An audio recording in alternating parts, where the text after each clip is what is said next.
ہم اجالوں کے پیغامبر ہیں، ہم اجالوں کے پیغامبر ہیں، روشنی کی حمایت کریں گے۔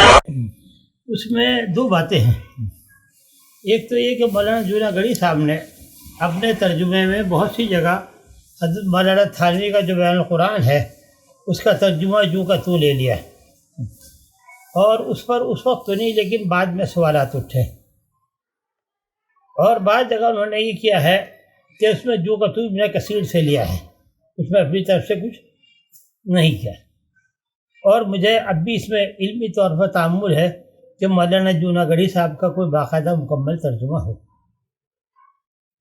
اچھا، یہ تفسیر ہے کیا؟ یہ تفسیر ان کی مکمل کی تو ان کا ترجمہ ہے؟ اس وقت جو ترجمہ کا تفسیر ابن کثیر کا اردو میں ترجمہ ہے، یہ کس کا ترجمہ ہے؟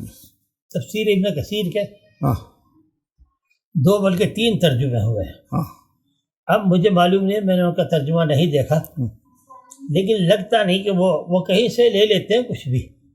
ہاں، ایک بڑا نازک مسئلہ ہے، کہنے کے ڈر لگتا ہے ان کی چیزوں کا، اگر اس حیثیت سے علمی جائزہ لیا جائے تو شاید اس میں ایسی بہت ساری باتیں نکلیں گی۔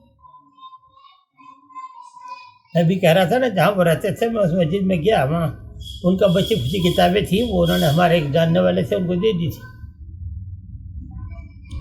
اچھا، ایک اور سوال اس پر، ترجمہ ان کے سلسلے میں جو ہے ابوالکلام آزاد کے سلسلے میں یہ بات آتی ہے کہ تفسیر قرآن، تفسیر ان کی جو تفسیر ترجمہ قرآن ہے یہ دوسروں سے لی ہوئی ہے اکثر حصہ۔ ہاں، کیا اس کا کیا خلاصہ آپ کی کیا معلومات ہے اس بس سلسلے میں؟ میں تو ان تفسیروں کو سامنے رکھا دیکھا نہیں، لیکن جو لوگوں نے لکھا ہے وہ اس میں بڑی بات یہ ہے کہ اس کا غالباً اس کی فکر کا تو بڑا حصہ مصری علماء سے لیا گیا ہے۔ ایک تو علامہ کیا نام ہے، علامہ رشید رضا المنار، ایک رشید رضا تھے، اسی دور میں ایک عالم اور تھے، ان کا ہفتہ روزہ درس قرآن ہوتا تھا اور وہ ہفتے کے ہفتے چھپتا تھا۔ مولانا آزاد اس کے منگانے کا اہتمام کرتے تھے اور اس کا اچھا خاصا حصہ انہوں نے اس میں لیا ہے، لیکن مولانا کبھی اس کا تذکرہ نہیں کرتے۔ پاکستان سے جو مجلہ نکلتا ہے، آپ نے دیکھا ہی ہوا جرائد، اس نے ایک سرقہ نمبر شائع کیا تھا، اس میں اس پر بہت لمبی بحث ہے، اور وہ یہ کرتے ہیں کہ وہ ایک کالم میں انہوں نے مولانا آزاد کی باتیں دی ہیں اور دوسرے کالم میں واصل جہاں جو ان کے خیال میں اس کا ماخذ۔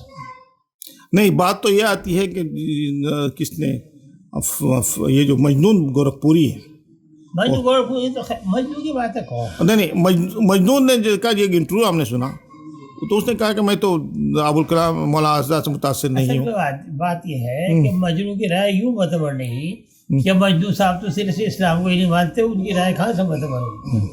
اگرچہ مجنون اور فراق گورکھپوری کی ایک گفتگو کا کہیں تذکرہ ہے جس میں دونوں ترجمان قرآن جو ہے مولانا آزاد کی اس پہ تبصرہ کر رہے ہیں اور دونوں اس کو اپنے خیال میں مسترد کر رہے ہیں، اس کو کنڈم کر رہے ہیں، لیکن انہیں دونوں کو کیا حق ہے قرآن پہ تبصرہ کرنے کا یا کسی کتاب پر؟ نہیں، میں اس ناحیے سے بات نہیں کر رہا ہوں، میں یہ کہہ رہے ہیں کہ کوئی دوسرے صاحب کی لکھی ہوئی تفسیر ہے۔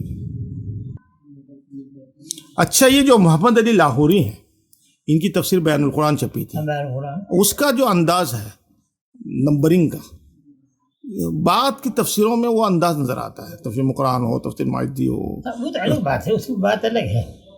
وہ تو یہ کہ جو نمبرنگ کی ہے، جو ان کی ترتیب ہے، غالباً ان کے سامنے یورپ کے چھپے ہوئے قرآن شریف ہیں اور عیسائیوں نے جو ترجمے کیے ہیں وہ ہے، تو وہاں سے انہوں نے وہ اسٹائل لیا ہے، اور غالباً وہ تو باہر کے پڑھے ہوئے ہیں نا، آکسفورڈ کے شاید، تو انہوں نے وہاں سے وہ اسٹائل لیا اور پھر وہ ہمارے یہاں چل گیا، تو خاص بات ایسی ہے نہیں۔ اچھا، اس لیے میرا خیال ہے کہ وہ نمبرنگ کا سب سے پہلا وہی ہے، محمد علی لاہوری کی تفسیر ہے۔ بالکل آپ کی بات ٹھیک ہے، اس سے پہلے جو ہے نظر نہیں آتا، کم سے کم کسی تفسیر میں نہیں ہے یہ۔